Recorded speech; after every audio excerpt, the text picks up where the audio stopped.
Welcome, everyone, to our panel on looking at COVID-19 in Africa, the effects of the pandemic and the questions of global politics. I'm in geopolitics in particular. I'm Chris Alden, Professor of International Relations at the Department of International Relations at the LSE. I also hold a post at the LSE Ideas. And I'm today joined by a very distinguished group of speakers on the question, who will help me address this question, and will pick their brains as to what the impact of the pandemic is on Africa, how Africa responds, and in particular, the focus being on geopolitics. Our speakers are the following: Professor Assis Malaquias, who's Professor and Chair of the Department of Global Studies and Maritime Affairs at California State University, and an expert on Angola, amongst other things. The second speaker will be, and panelist will be Dr. Folashadé Soulé. She's a Senior Research Associate in International Relations at Oxford University. Again, she's done work on BRICS, on global politics and the role of China. And finally, Elizabeth Sidiropoulos, who's the Chief Executive Officer of Chief Exec at the South African Institute of International Affairs, has worked extensively on development policy, on South African foreign policy, and a number of issues that connected to the geopolitics side. So this is a great opportunity for us to open up the issue of how COVID-19 matters to Africa. And I think that let me start with with a few statements and then turn to our panelists. COVID-19 has had a global impact of unprecedented character and quality. Different states, different regions have responded differently to the pandemic. Much of what has been discussed has been focused around public health policy and the natural concerns about that impact. But in fact, I think what we'd like to do today is link that to some broader questions, the geopolitics of the impact on African states as actors within their regional systems and within the global system at large. So ours is an effort here to step back a little bit while still embedded in some of the day-to-day of the pandemic as it affects African societies and states, but to step back and reflect from an international relations perspective, what exactly are the trends that we see emerging with respect to African concerns in the international system. So having said that, I've posed a general question to each of the speakers, and I would like to ask Professor Malaquias to respond, and each of you in turn to respond. How is COVID-19, how is the pandemic affecting African relations with the great powers, with China, with the United States, with Europe? We don't hear much about Europe in this context of Africa, or less perhaps. Anyway, if I can turn it over to Professor Malaquias. Sure, Chris. Thank you very much, and hello, everybody. So to your question, first of all, it's a very, very important question. Let me start by contextualizing these relationships just a little bit. Starting with China. The China-Africa relations. We must say, first of all, that China has been a very solid long-term partner of Africa. China, if we look back a few decades, has supported the struggles for liberation on the continent against Western colonial oppression, and is currently supporting African development efforts in very, very tangible ways. We're all aware of the untold billions that China has invested in Africa since emerging as a global power. Has invested especially in natural resources, and is underwriting just massive infrastructure projects all across the continent. All of us who have visited Africa in recent years could see just massive construction projects going on around the continent. And China has also been able to kind of woo Africa's leaders. This, one must say, has very much been a two-way street. China has also been a major beneficiary of this relationship. Again, if we go back a few decades, we can note that the PRC owes its membership in the United Nations to the support of African states. And if we analyze carefully the Chinese economic miracle, we'll see that it was fueled to a large degree by African resources. And just one quick final point, Chinese leadership in multilateral institutions, in my view, is a reality because of the support of African states. So I think that COVID-19 will bring, in fact, Africa and China together. Yes, there are some issues in this relationship. There are issues of discrimination against Africans in China. And this has generated a tremendous amount of ill feelings on the continent. But overall, I believe that this relationship long-term will remain solid. One or two words about the relationship between Africa and the United States. It's always been a very complex relationship, this between the United States and Africa. We all know that many Americans, I should say, have African roots. But that relationship between the United States and Africa, if you look at it, especially from an African perspective, you'll see that the United States is regarded as an unreliable partner. An unreliable partner who was mostly on the wrong side of the African liberation struggles.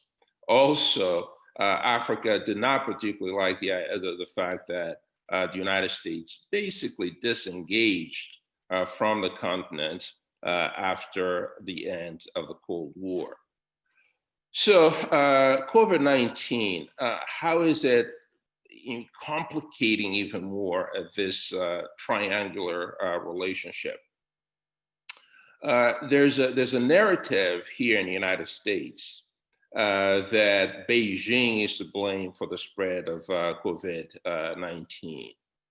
And the United States is using this narrative basically for two purposes, for two audiences. One is the internal audience, of course, and the other one is the external audience, including Africa, basically signaling to Africa that Beijing, China is responsible for this global pandemic, and therefore there may be time for African countries to reassess their very close relationship with China. Africa's support is once again vital for China, because China is pushing a counter narrative that after beating the virus, it is now a leader, so to say, in global health, and Africa should continue to partner with China to accrue all the benefits as in the past. One quick comment about Europe. Where is Europe? Well, Europe is hardly being seen when it comes to this debate on COVID-19, especially as far as international relations are concerned, the geopolitics of it, because Europe has some very, very major internal concerns, internal challenges. If you look at the UK, we've been following. If you look at Italy and other countries, the concerns are internal. It's not necessarily looking to make a mark in the geopolitics of international relations at this point. And also, finally, Europe is really no longer a dominant global power. that space, of course, is being left to China and to the United States. So, this, Chris, are some of my initial comments on this question. Thank you. Great, thank you. So you see it pulling this, the aftermath is about pulling Africa and China together. The US will, the unreliability factor will be enhanced in some, the vision of that. And then Europe is an absent actor in this respect in the geopolitics. Thank you very much. Could I talk to Dr. Soulé, please, and ask if you could respond to the same question? Thank you, Chris. Thank you, and thank you for having me on this panel. I think Assis set the context, and also a bit of the historical context of Africa's relations with China, with the US, and with Europe. So specifically on the COVID-19 pandemic and how it is affecting Africa's relations with the great powers, I think it's important to look at it at various levels. So it depends on the type and the level of relations we talk about. So first, when we look at humanitarian assistance and what happened right after the pandemic, there seems to be a competition, among great powers, especially China and the US, in providing assistance to African countries. And China has carried out a very visible and active humanitarian assistance. It has been dubbed as masks diplomacy, corona diplomacy, providing equipment, PPEs, medical teams, and all of this was channeled both via traditional state actors, but also via non-traditional actors in China's development assistance to Africa. I'm talking about philanthropies, the Jack Ma and the Alibaba Foundation.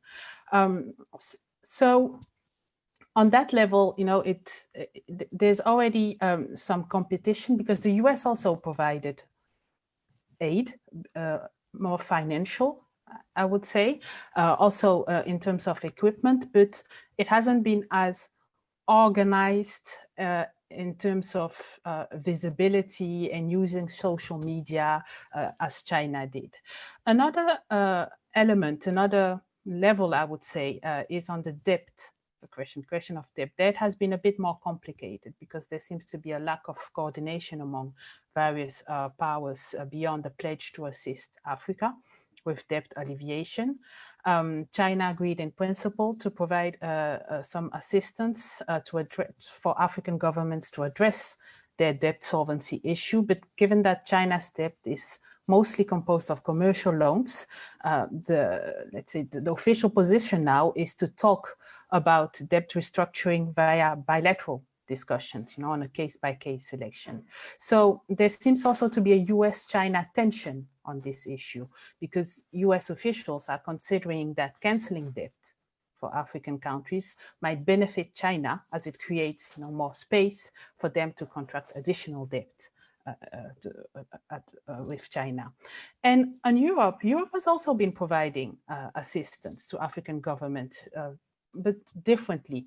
So reallocation of initial aid, towards the health sectors and critical sectors, also medical materials, but here again, less amplified via social media, less visible, less subject to an organized campaign as China did. But where the EU countries have been much more collaborative, than the US or China is on the debt question. When you see official statements by President Macron from France, who publicly voiced the need to provide assistance to African countries via debt cancellation. And so that is on the government-to-government level. When you look at it on the societal level, and Assis mentioned that a bit already, it's a bit more complex, because there have been, especially in the case of China, the tensions after the racist treatment towards Africans in Guangzhou has created a huge backlash among African public opinions. And especially that because this is not the first time that this happens, it's an episode out of many. It shows also that how China-Africa relations have been much more government-to-government level focused, and less on people-to-people relations. So I think I will, on this specific question now, and then we can elaborate it further later. Great, thank you very much. So the question of debt is a long-term, both an immediate and a long-term one, particularly given the commodities, the fall in commodity prices and the ability of African economies and governments to respond to that. And it's interesting to see how it comes into play between the geopolitical actors. And you've also corrected perhaps my provocative comment about where's Europe by saying Europe is there, but just not so visible, at least in the public domain. Elizabeth Sidiropoulos, if I could ask you to comment. Great, yes. Well, thanks to both Assis and Folashadé for setting the context, and then also speaking specifically about some of the developments around the COVID diplomacy of the last couple of months. Perhaps let me take this to a slightly different level and make some general remarks, and then some specific areas where I think different actors, US, EU, China, may be playing. I think the first point to make is that the pandemic has simply accentuated already existing trends, both more broadly in terms of global politics, but also in the inherent tensions that we have seen over a number of years, certainly between the US and China, but also that sort of triangular, sometimes rivalry with the European Union in terms of who's winning the hearts and the minds of African governments, but also civil society, African societies more generally. I think it is absolutely true to say that China has been probably extremely high profile in the way in which it has engaged in its post-first phase anyway, COVID pandemic with the continent and indeed with other parts of the world as well. The US has provided, as Folashadé said, some support, but I think it gets lost in the very, very strong rhetoric that comes out of Washington, D.C. And so it's almost as if whatever they have, whatever support has been provided, and I think it's not insubstantial, kind of gets lost in that noise. Europe, of course, has been, as with the US, been battling simultaneously with the pandemic, and where the numbers of infected people and deaths have been phenomenal, phenomenally high. And so the bandwidth has also been different. China is way ahead of the curve in terms of where its pandemic has evolved.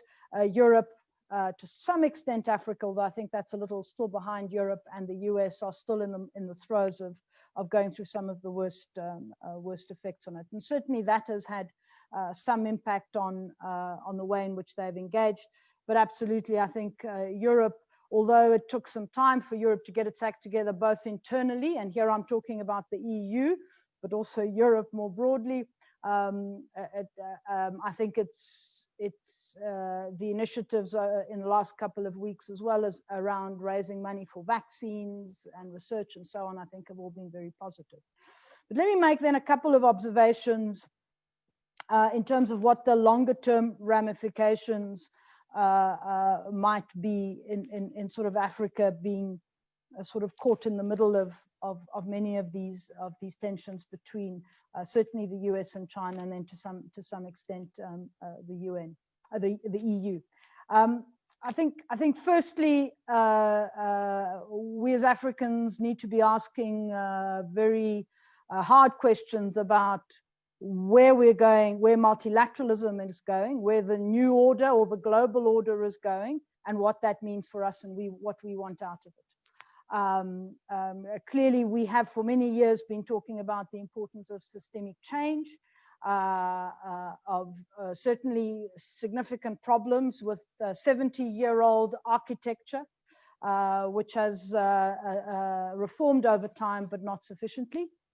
But this is now coming to a stage where the original underwriter of the system has said, I've had enough of this, ciao. And so, you know, some of these rivalries and tensions play themselves very, very clearly in the World Health Organization. We see them at the UN, we see them at the IMF and World Bank and so on. For African countries, this rivalry between, and this tension, this polarization between China and the US carries the danger of eroding the rules in the absence of something new to take their place. And for countries that are small, fairly marginal in the global economy and so on, this is a problem. And so it's not in our interest. And so the questions we must be asking is, where do we position ourselves in this broader discussion around multilateralism?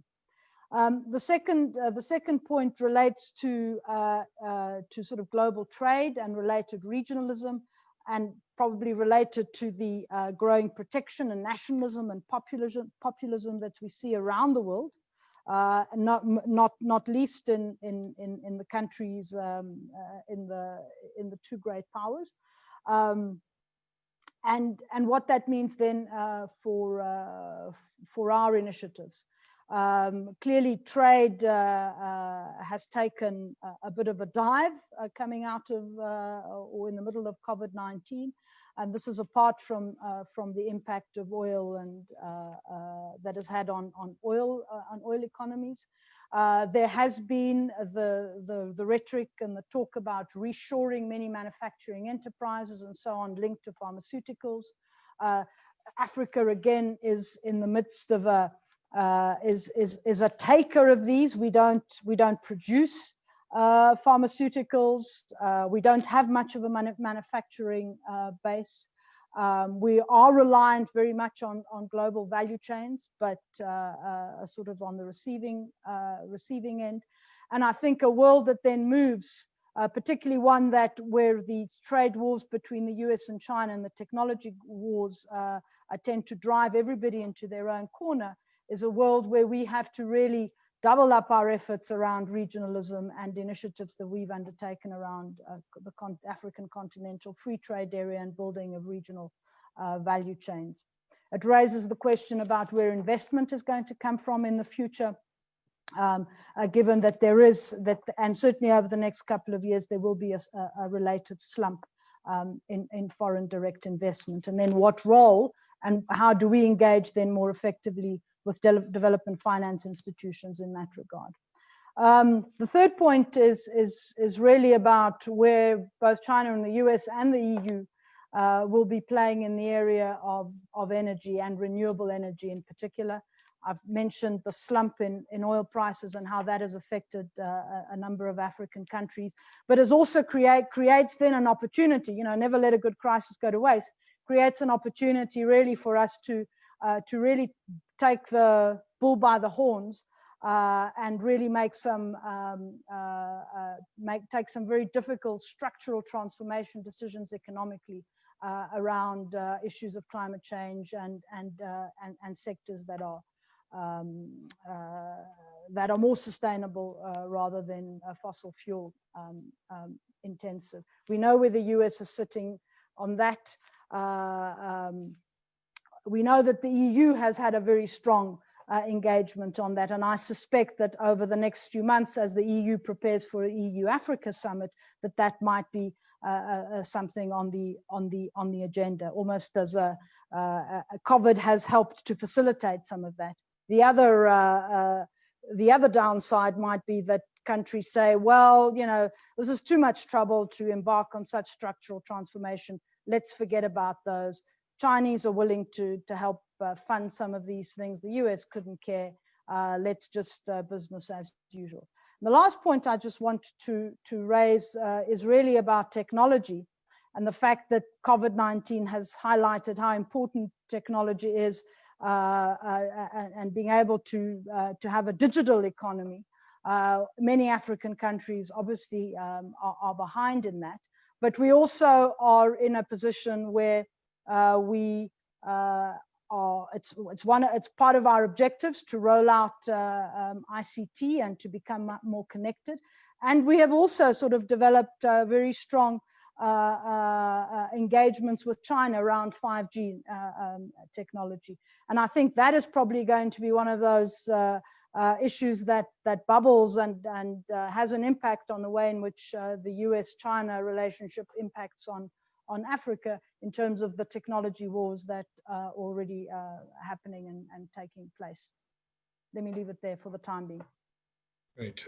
Thanks very much. I mean, what I hear pulling all the threads together through this is public diplomacy is absolutely central to the story of geopolitics now, and that digital forms of it are becoming the if you like, the battleground, or at least the area of contestation.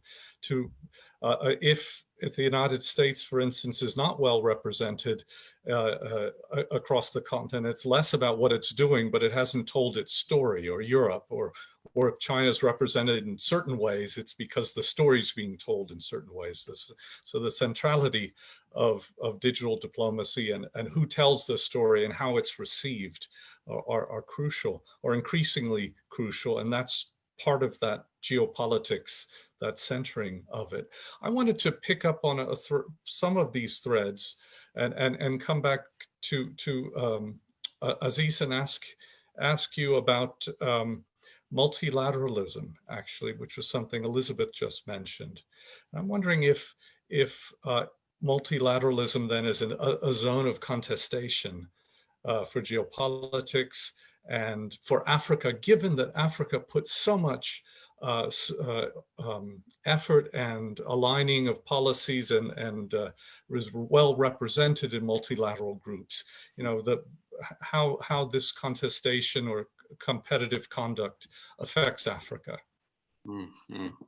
That's a very good question. Multilateralism works well when it's in the interest of the great powers.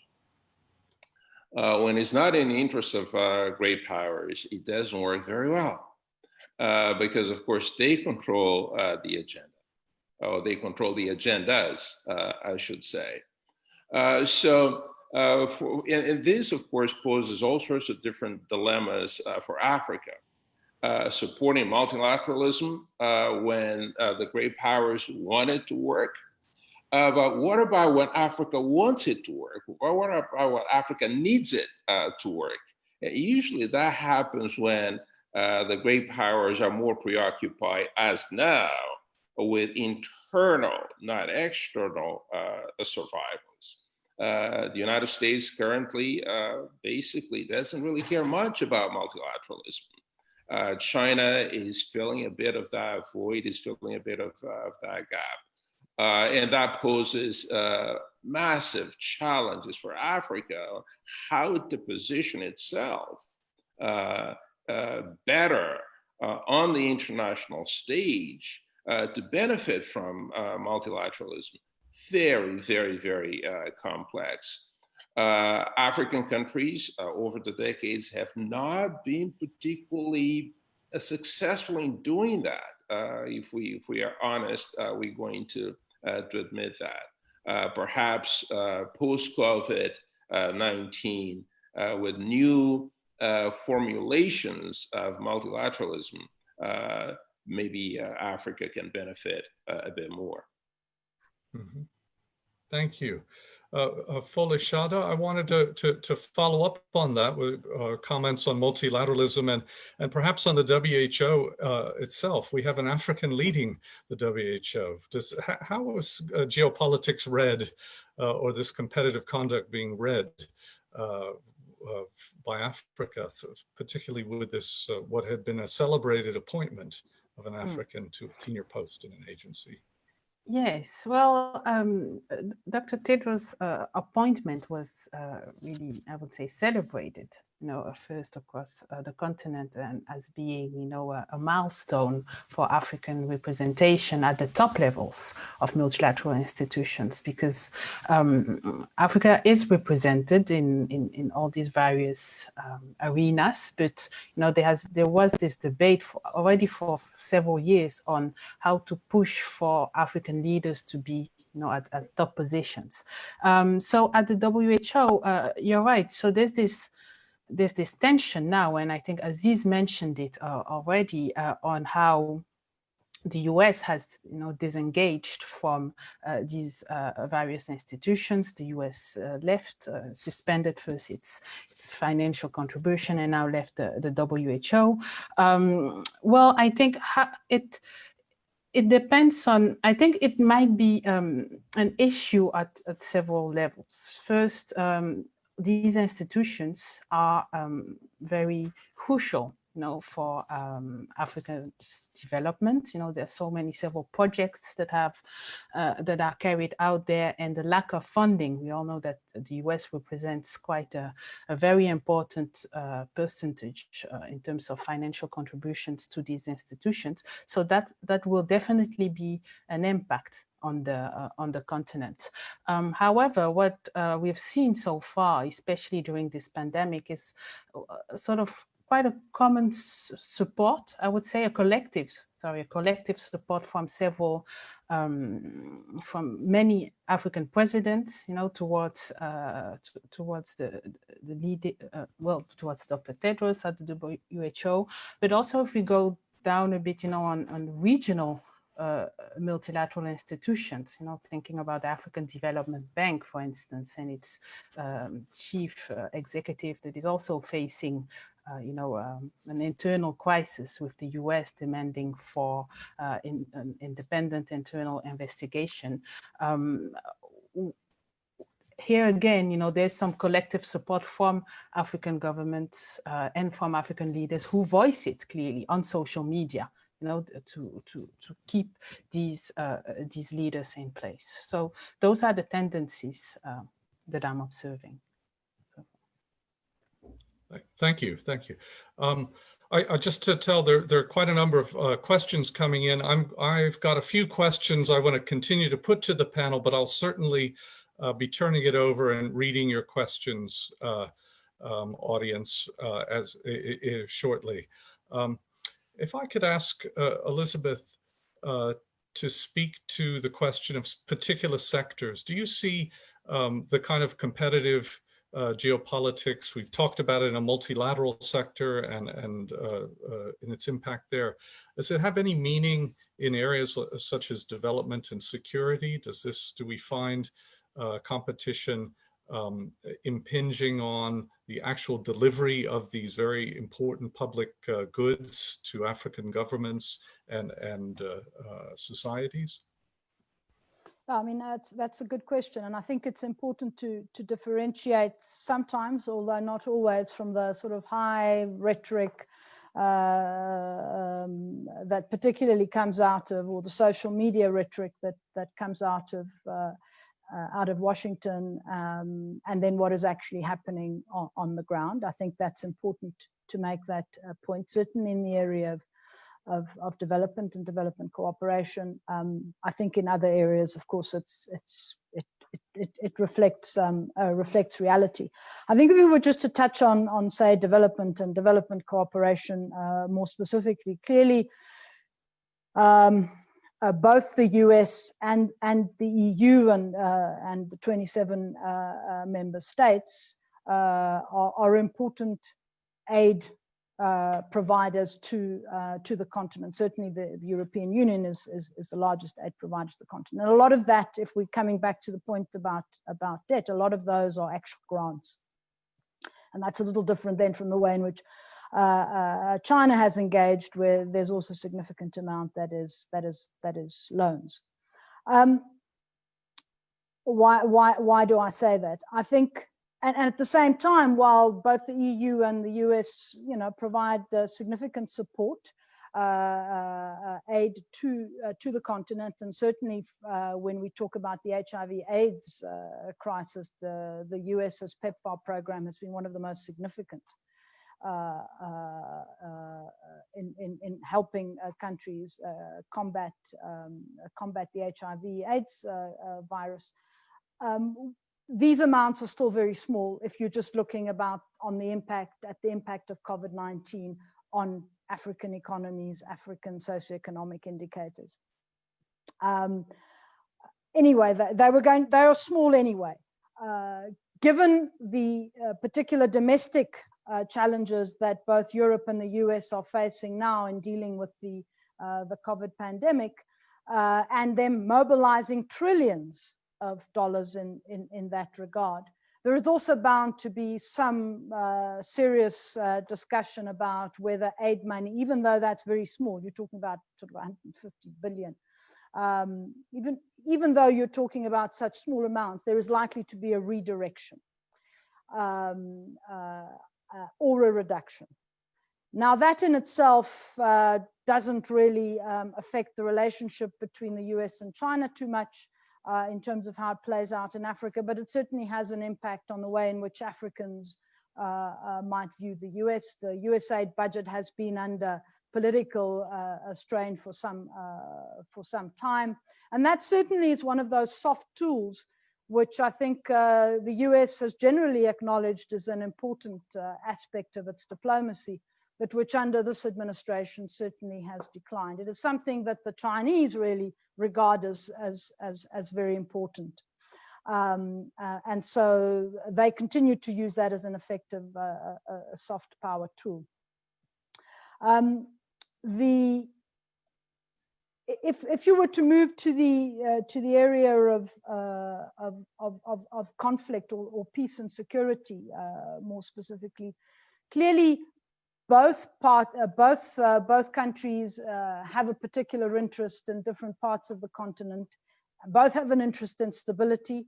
They have both been involved either multilaterally or bilaterally. The US more often bilaterally, but the Chinese really supporting efforts at stability via the African Union. Their interests obviously don't coalesce, but they're probably not on specific conflicts, not necessarily on either side of the equation in the way, say, that the US might be with Russia in certain conflicts on the continent. Having said that, I think the US is very acutely aware of the fact that this is also one of the attempts by China to make inroads into the hearts and minds of both AU continental institutions as well as particular elites and particular societies. And so their continued presence, particularly in the Sahel, plays out on two levels. Obviously, the concerns around terrorism and extremism, but also the importance of retaining a hold on and a presence in the continent. Of course, AFRICOM is still an important tool that the Americans use in that regard. So these are potential areas where, even though they may not come into direct conflict, these are areas which, depending on how each side engages with the Africans, can help to increase its profile in a positive way, or decrease it. I think, having said that, and this is my last point, I think there is also the potential, ironically, for some cooperation, trilateral cooperation between Africans, Americans, and Chinese in areas such as health, where you're talking about engagement, not necessarily at a governmental level, but certainly NGOs and other actors that can come together. And that has happened in the past. In fact, the CDC, the African CDC, is an element of that cooperation in West Africa around Ebola, is another. And so that, so I think we should see it as a multi-level engagement where there can be heightened rivalry, but at the same time also very functional cooperation on the ground. And in that sense, it differs from from the Cold War era, where really there was an absence of cooperation almost across the board in all sectors, whereas we see, we can see competition in some venues at some moments in this setting, and we see distinctive forms of cooperation playing out as well. So that's, it should be recognized. I would also say that what I hear from all of you is the idea that African agency has an opening here, that there are opportunities for African states in competitive environments to to at least play off, or at least improve their position, their bargaining power vis-a-vis the great powers. I'm wondering, Assis, if you have any thoughts on that.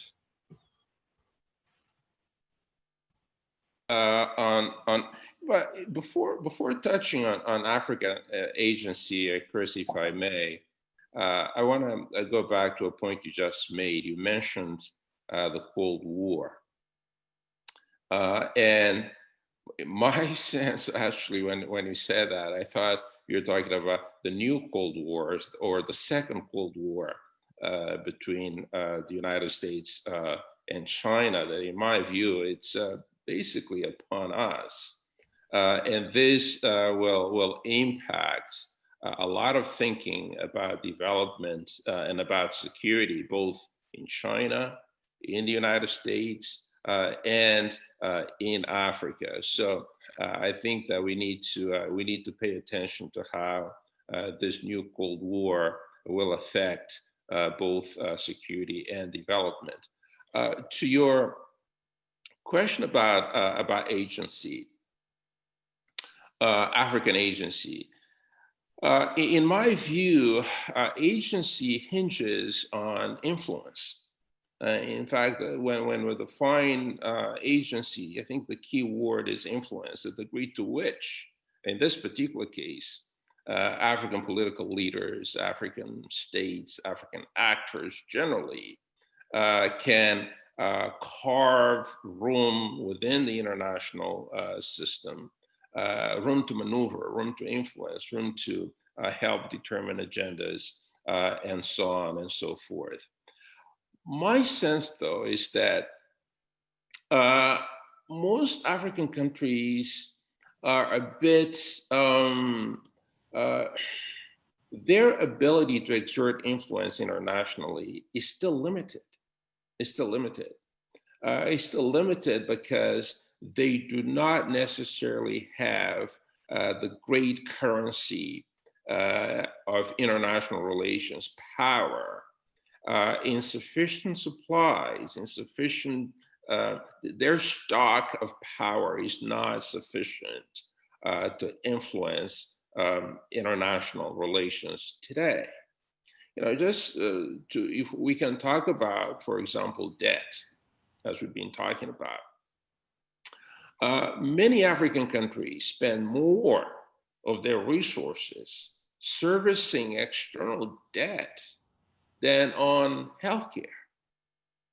This is extraordinary. It's very difficult for a country or for a group of countries to exert influence internationally, to have agency, if they have to choose between either you pay your foreign creditors or you allow your citizens to die. It's very difficult for countries like the United States, like China, like the European states, to look upon African countries with a tremendous amount of agency. So I believe that for African countries to really have agency internationally, they will have to take care of the internal issues first. They have to ensure that their economies are developing to a level where dependency is no longer the reality. Their societies are strong, their societies are vibrant, their societies are resilient. Once those internal dynamics are better taken care of, then the issue of African agency internationally automatically follows. The reverse, I don't think will be the case. And it's interesting that the period that we associate with the rise of Africa, which is an economic rise, and with that a sort of coherent position on the international stage that emerged in the 2000s, or the first decade and a bit into the second decade of the 2000s, started with the HIPC initiative, the heavily indebted poor countries, the decision to forgive debt across African economies, or those most affected, and it enabled these economies to begin to jumpstart. And that also, again, gave that space for greater development and greater growth and agency in that. What worries me about the pandemic is that we have, and Folashadé had mentioned this, is that we're actually on another debt cliff with the continent, and that how external powers respond to this. And I would like to think that there's a coordinated and constructive response, but I'm not sure that that's in the making as yet. So perhaps you can give us a bit more on that point, Folashadé. Well, on the debt question, I think what first on the specific debt question in relations to the pandemic that is currently taking place, it's let's say it's an evolving matter. There doesn't seem to be a consensus on both sides, actually. There's no consensus on the African side, and there's no consensus on the creditors side. So if we look on the African government side first. So first of all, there are different requests. Some are asking for debt cancellation. Others are asking for debt moratorium. And you have a small category of countries like, my own, where I'm from, Benin, who just doesn't want anything. So their stance is, well, we want to pay everything back because if we go into such a program, it will affect our sovereign rate, right? But what this reflects is also the various or the different levels of indebtedness by African countries. Their GDP, their debt to GDP ratio is very different. Here we already have, let's say, a lack of consensus. On the other side, on the creditor side, Africa's debt, or Africa's contracted debt with so many different contractors. So we have private ones, public ones, the development banks, and so there's not necessarily a coordination there. Well, we can take some examples. There's been a general pledge by the G20. I mentioned earlier that Europe seems to be more engaging into, debt cancellation or debt moratorium for those who are requesting it.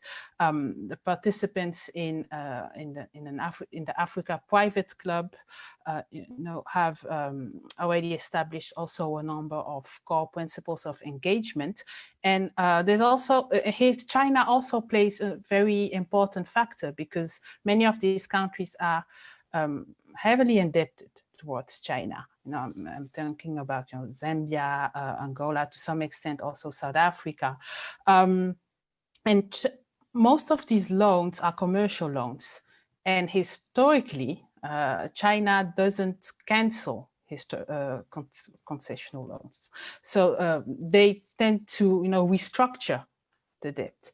And also, China is playing on both sides. They pledge, for the need for assistance, for Africa to be assisted on this specific topic, but at the same time, they also prefer to go the bilateral way by discussing all of these cases, on a case-by-case basis, but bilaterally.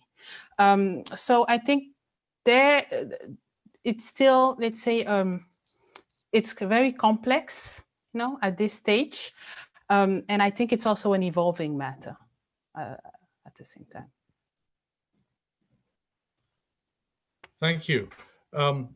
We have a huge number of questions here, so people have been very patient, and I hope have learned and a lot from what we've been talking about. So let me bring in some of the questions. Let me start with one from a UK law enforcement officer. He asked the question on the security side of things: how do African countries feel the EU and its member states are reacting to the Chinese presence in 5G and the purchase of key strategic metals, for instance, for electric vehicles? So quite a specific but commercial security question. I wonder if any of the panelists, before I assign somebody, want to take that. Elizabeth, you look braced to take that. I'm not, I think the question focused on how the EU sees the way in which African countries are engaging with China on 5G and yeah, correct. Yes, I worded it probably. Okay, so I'm not sure, I don't know if I will be able to answer it directly, but clearly to make the point and to reflect on the EU's own internal discussions around 5G and China's engagement in the EU and the purchasing of, and also I think added to that, the purchasing of potentially strategic companies. And I know there's been a big debate within the European Union about the extent to which certain industries should perhaps be protected from takeover, particularly now. During this recession, certainly be protected from China, from Chinese purchases. But my understanding is also that even in Europe, broadly defined, not just the European Union, the issue of 5G in China is also a matter that has been much debated, but that hasn't necessarily been decided one way or another. Having said that, I imagine that Europe, and I can't speak for them, but my perception is that there is probably some concern, bearing in mind how Europe has seen China as both a competitor and a partner with which they try to cooperate from time to time on the continent. And I think there is some concern about potentially growing monopolization, both of technology as well as of strategic minerals that are key inputs for technology. I think that is seen also in the paper that was released by the European Commission a little while ago on the relationship with China and the broader internal debates that they have vis-a-vis Chinese industry, technology, and so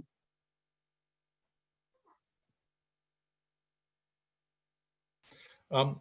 I think that there's more to say on that particular topic, but do either of you, do either Folashadé or Assis want to say anything further, or shall we park it and move on to another question? You have any? Okay. What a number of people have asked is where are the other powers? We're speaking as if the great power discussion is or external power discussion is one that's rooted in two players, with the European Union as a kind of collective actor that defined as EU or as Europe in various ways. What about countries like India? Where's Brazil? There are so-called middle range powers, South Korea and the like. All of them are players in this environment, and all of them exercise or seek to exercise some kind of influences. And I wonder if my colleagues have comments on that. Let me start with Assis. The other countries are there. You look at India, even Iran, These countries are there, and they're playing important roles. Turkey, they have in a way rediscovered Africa. They understand that Africa will have a very, very important impact into the future. If you look around the world, most young people, the majority of young people are in fact in Africa, and they're growing. So a lot of other countries, Brazil has very long historical ties with Africa. These countries are there. But is the ability of countries like China to really impact development, to impact security, to impact society in fundamental ways. It's almost like there are two different categories. And China is quickly becoming a league of its own, because when China comes to the table, China comes with massive quantities of whatever it is that the Africans need or want. Sometimes they don't need or they don't want, but China brings it anyway. There's really no other country right now, except the United States in the area of security. That's a massive exception. Except the United States in the area of security, there are very few other countries that can bring to Africa what the United States and China can. Now, Brazil, for example, Brazil has for the last maybe 4 decades or so been attempting to play a role in Africa, but it is not. The promise of Brazilian African cooperation in a number of fields has not materialized. Brazil comes in and builds a dam, takes them decades to complete that project.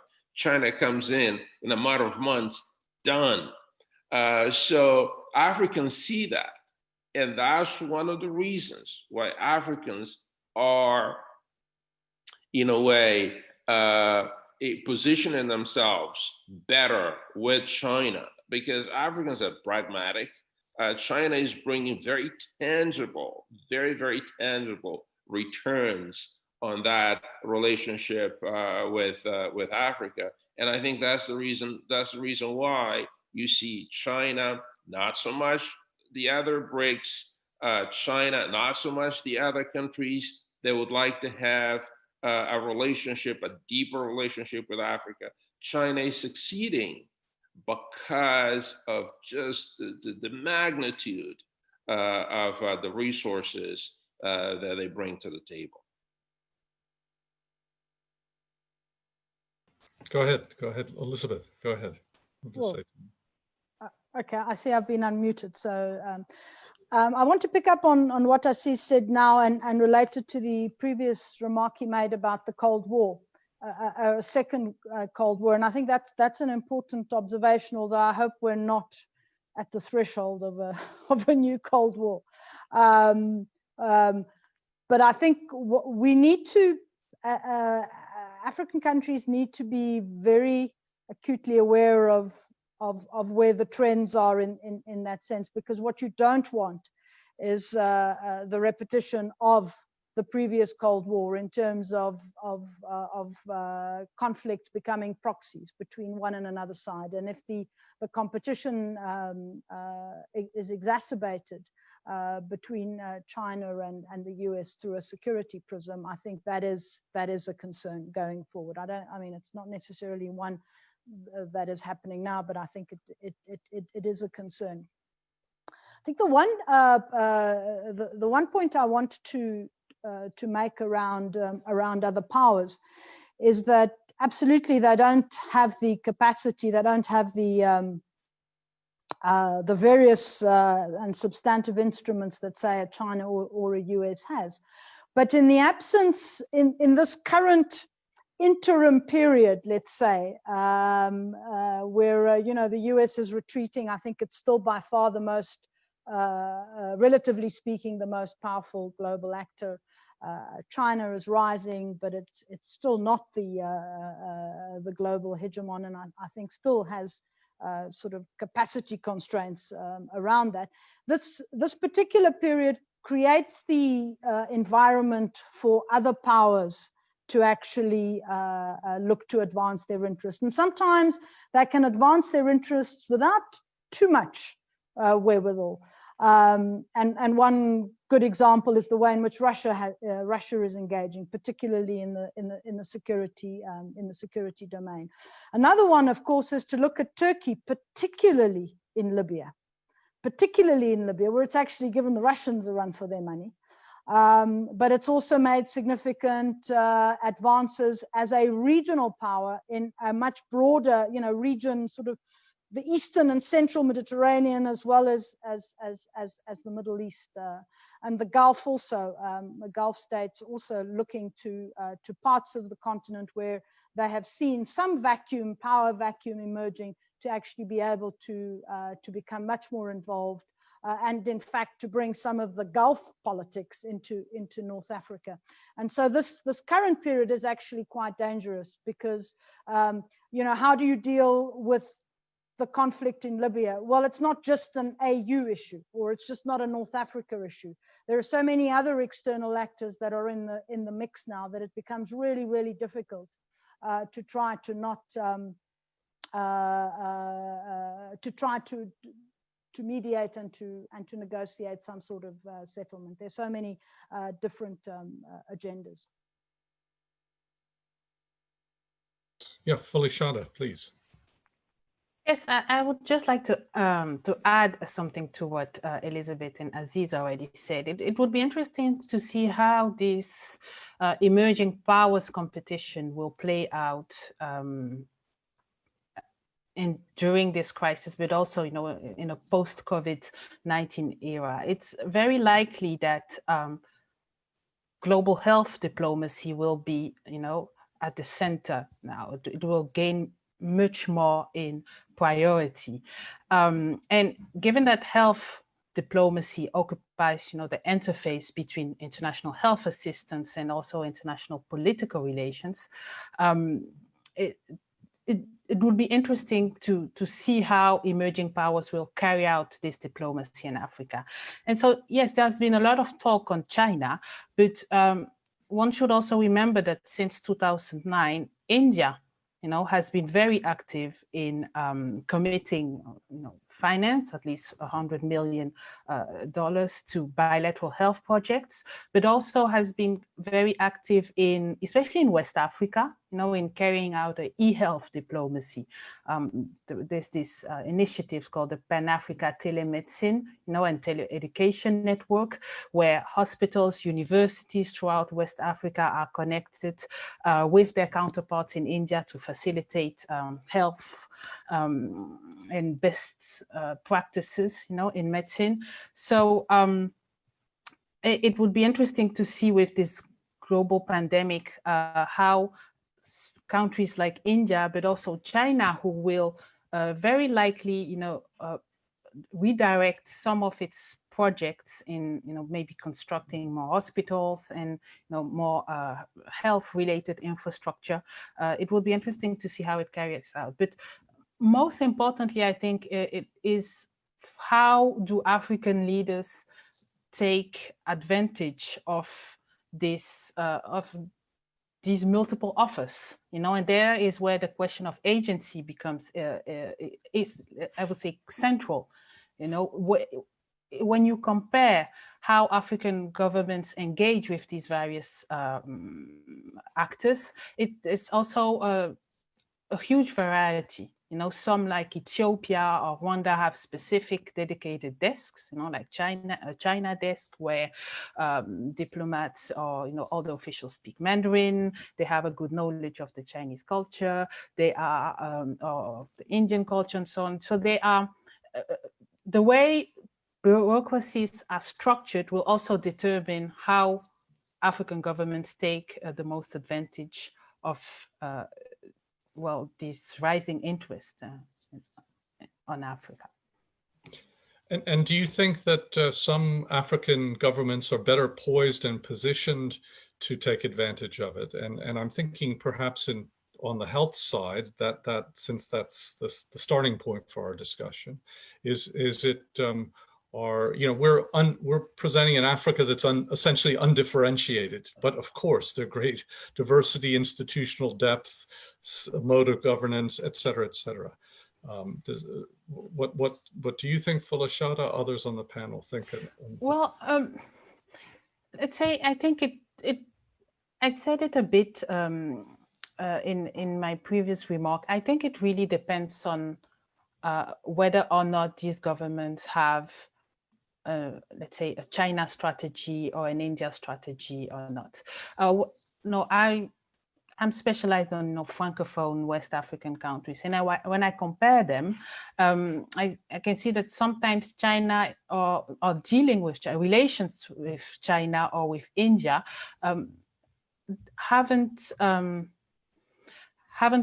created like a reorganization of these bureaucracies. Meaning that the Asia department deals with India matters and China matters, but there's no dedicated team. And so this hasn't changed overall. But there are some exceptions, you know, when you take a country like Côte d'Ivoire, they have a dedicated China desk as well, just like Ethiopia does, because the rising number of infrastructure projects and also the debt and loan contraction towards China has created the need to coordinate and elaborate a specific strategy. And this is more the case, I think, also a bit with Senegal, Côte d'Ivoire, but less the case with other small countries. If you take a country like Benin, for instance, one of the struggles they have had is because they haven't been able to negotiate very effectively, you know, on a coordinated basis.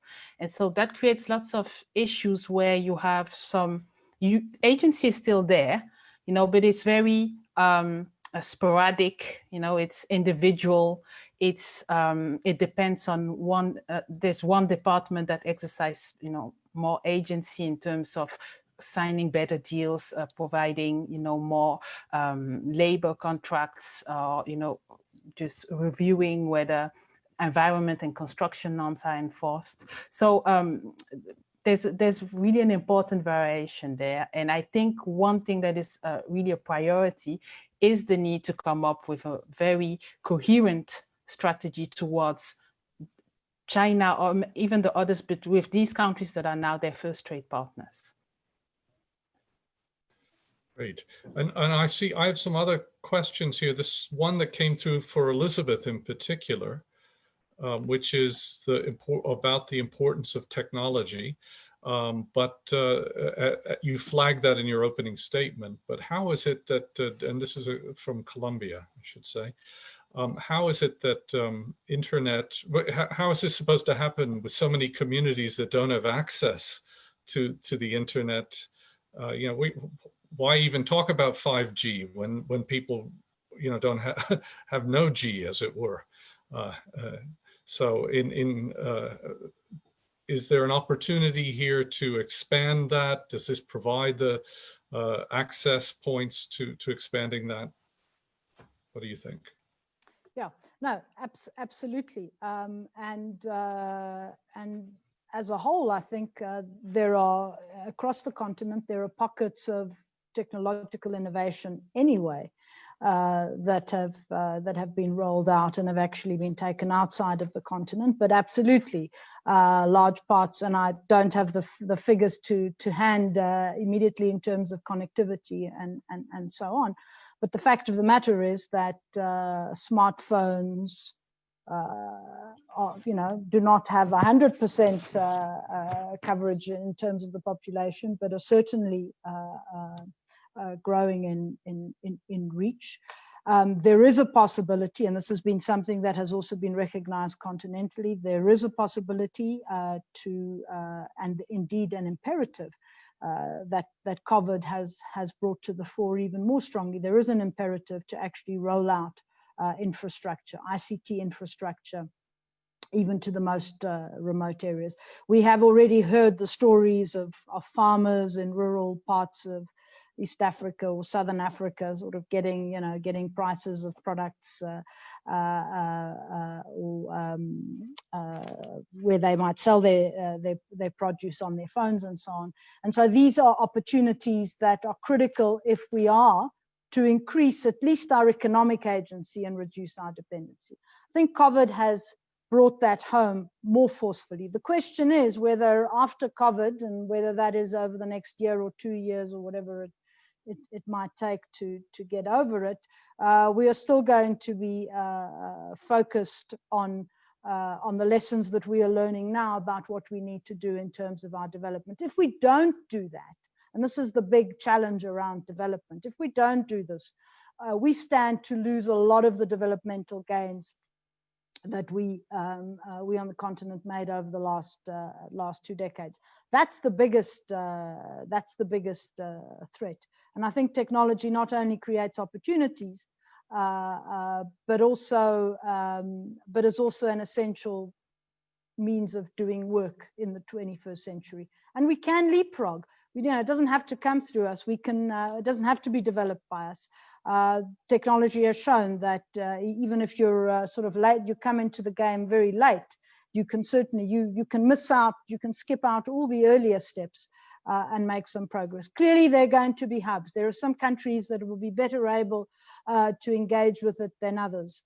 And some of them, are notable. You can think of the Kenyas, you can think of the South Africas. Hopefully, if we do something with our spectrum, or Rwanda's, and so on. But this is absolutely on the agenda, certainly in the agenda in discussions with China. My president, the South African president, has been on record about saying that, we stand with China on its 5G technology. When there was when I think President Trump had made some statements in that regard. So these are conversations that African leaders are having and believe are critical. So I think it's possible and it's essential. Oh, great, thank you. I think I wanted to bring in a few other questions here because they're really flying in fast and furious. So I'm trying to sort through as they pop up. One of them was on South-South cooperation by a colleague out of Southeast Asia, Lutfi Siddiqui, and whether this enhances the opportunities for Africa in terms of South-South cooperation, or problem solving, looking east or looking south, maybe is a better way to put it, because of the relative strengths and success of some of the countries of the newly emerging or developing countries, and what the lessons that can be learned and transmitted. Does this offer up new opportunities and new thinking in amongst African policymakers when they look to Africa? Maybe Assis, if you could speak to that. Sure, Chris. South-South cooperation has been there for decades. Go back to the Bandung Conference, the non-aligned movement, and South-South cooperation has been there. But as I said earlier, South-South cooperation has never risen to the level that Africans, for example, might expect in a whole area of, a broad spectrum of areas, development, security, technology, and so on and so forth. Because the developing countries, the fast developing countries are still developing. They still have issues internally that they are trying to solve. Even China.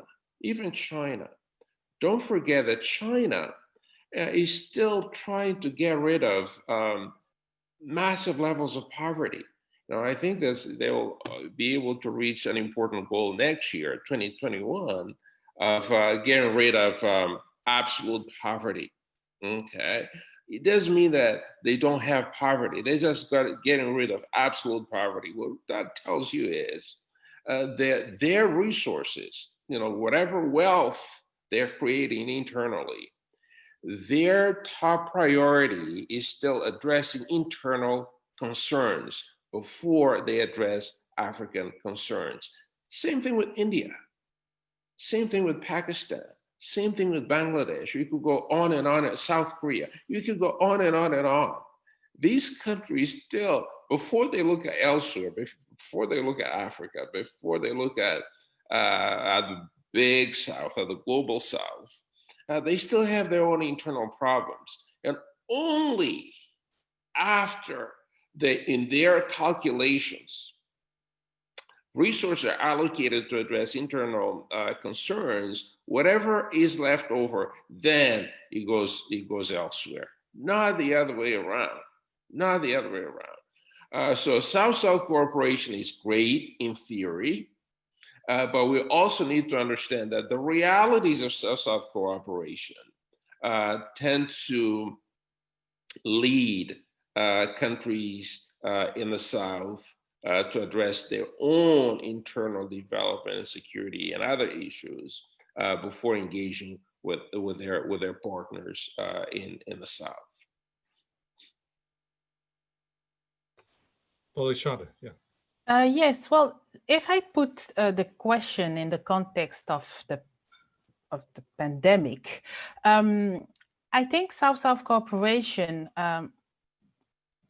meaning, exchange of ideas, but also exchange of best practices, could be very, well, it has already been taking place, but it could be even more, let's say, promoted in this context.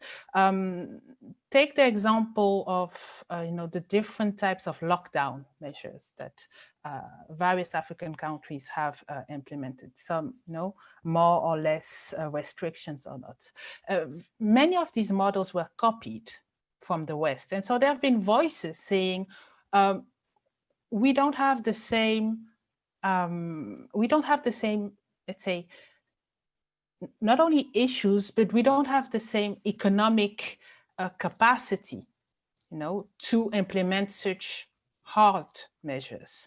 And so taking examples from Vietnam, for instance, who has been very quick to respond, implemented several measures, diminished the number of infections, but also let's say, cheaper ways of doing things, right? Information, the use of social media. I think what this has shown is that there's no one-size-fits-all way of doing things. And South-South cooperation could be, much more at the center point. And we are talking about South-South cooperation in terms of Africa, Asia, but also when you look at how some West African countries have implemented their curfews, or there's been a lot of exchanges. Senegal has been helping a lot in providing, examples, or exchanging how they've been able to manage the crisis so far. And I think that would be much more interesting for other African governments to study, than just taking examples from other countries with which they don't share the same structural and economic frameworks and situations. Thank you. What about another colleague from or another questioner from London School, Imperial College, London School of Public Health, has asked about corruption and whether the pandemic has had an impact on corruption, given its debilitating effect more generally on governance in Africa and other countries, obviously, as well. And will it improve efforts to tackle corruption? I wonder if, Elizabeth, you could speak fairly quickly to that. I will speak with reference to the South African case. Of course, we've just come out of, maybe we're still in it, 10 years of state capture. I think that was one of the concerns in terms of the government's significant rollout of support, both in terms of food packages, particularly around those, as well as procurement of equipment and so on. And I think what we've seen at some levels of government, not necessarily at national government, but at provincial, or specifically at local government, some cases where this has become apparent. I think there are investigations happening in the case of food parcels to the poor. What has come to the fore is that some of these have been used to give food to particular supporters of particular political parties and not others. So this is an issue. I think in the South African context, the national government is trying to tackle it, but I'm sure there are probably examples in other parts of the continent too.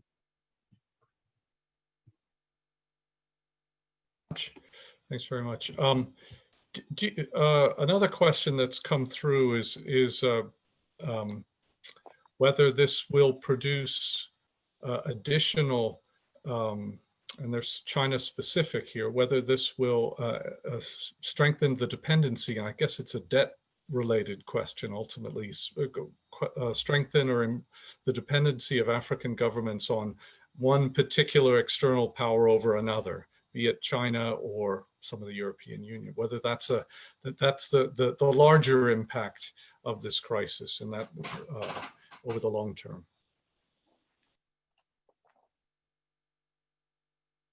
Assis, if you want to try that. Sure. You know, dependency has been a constant in Africa's external relations. You know, it's always been there. That's something that Africans have never really been able to liberate themselves from. And I don't think that COVID-19 will change that equation. Again, I think that many of these issues are internal. You know, we talked a little bit about corruption. Africa could liberate itself if we were to deal with corruption. No more dependence. You know, there's $150 billion per year that just vanished. This is an AU study. $150 billion per year. Now imagine that, you know, calculate that times how long has Africa been independent? Okay, times $150 billion, it's a lot of money. You could buy independence with that kind of money. But right now, the reality is that things by and large are still the same. Whether it's in South Africa or in Angola or elsewhere on the continent, let's not mention Nigeria, corruption is rampant.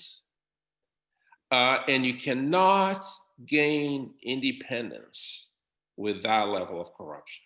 Simple as that.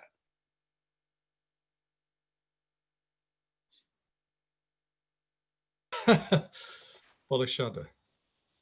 Very briefly on the question of corruption, I think that there's been a general call, you know, during the debt debates to make sure that debt cancellations and the funds that are made available by this are wisely redirected towards strategic investments in health and public health infrastructure and capacity.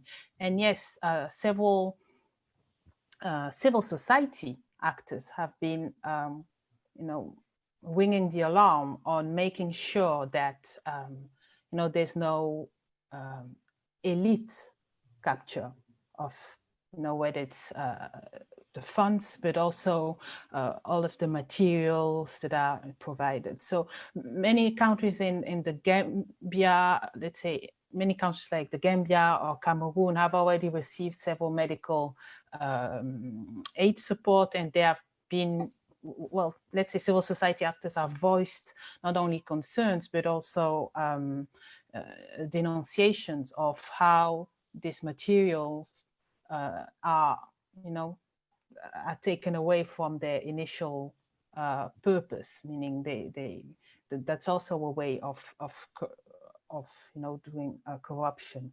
On the dependency question, I think it's very important, we won't be able to do that here, but it's very important to look at the different economic resilience plans that African governments are setting up. So, and are implementing, you know, so there's, first there are there are plans on how to, you know, how to let's say, to diminish the effects of, you know, the crisis, but also after how on economic plans to, you know, relaunch the economy, to put it that way. And so I think there are several elements there where several measures, you know, like diversifying the economies, you know, furthering regional integration and the AFCTA, the informal sector. So I think it will all depend on African governments' capacities, because they must be at the center of this analysis, right? Or how they will be able to implement all these measures and to rethink the development models. And, you know, I think for many, COVID-19 is seen as a defining moment, you know, as a way to, well, now is the time to push, you know, even harder on implementing everything that has been said, you know, before on how to on how African governments should rethink their development models and, you know, implement economic transformation on the continent. Mm-hmm. Thank you. We have literally a few minutes here. I wonder if I could go around the group and just some final statements and perhaps reflections on what global trends you might be seeing. Africa has often been seen as a sort of at the forefront of of visible transformation in the international system. For instance, China and other emerging powers became most evident, their role as aspirant global powers became most evident in Africa. So I wonder if there are other sorts of global trends or trends of that kind that we can see, and you would be willing to stick your necks out to identify. And perhaps I can work in the same order that we had gone before, with Assis first, Folashadé, and then Elizabeth. Mm-hmm. Chris, you know, well, first of all, you know, big picture, I don't think international relations really changed much. The post-COVID-19 world will look very much like the one we have today. But one of the things I see is Africa emerging as a new battleground. I see this, especially sitting here in the United States.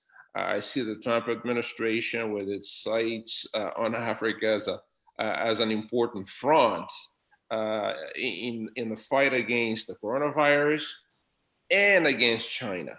So the United States basically wants to reassert leadership on global health issues. It wants to reassert leadership in other areas. So I see the administration trying to signal to African countries to look at the United States instead of China. Yet at the same time, for reasons that we've already articulated, China wants to keep African states on its side. So I see a trend not necessarily going back to the old dynamics of the classic Cold War between the United States and the USSR, but I see Africa potentially getting caught again between two great powers. Great, thank you. Folashadé, in a few short words.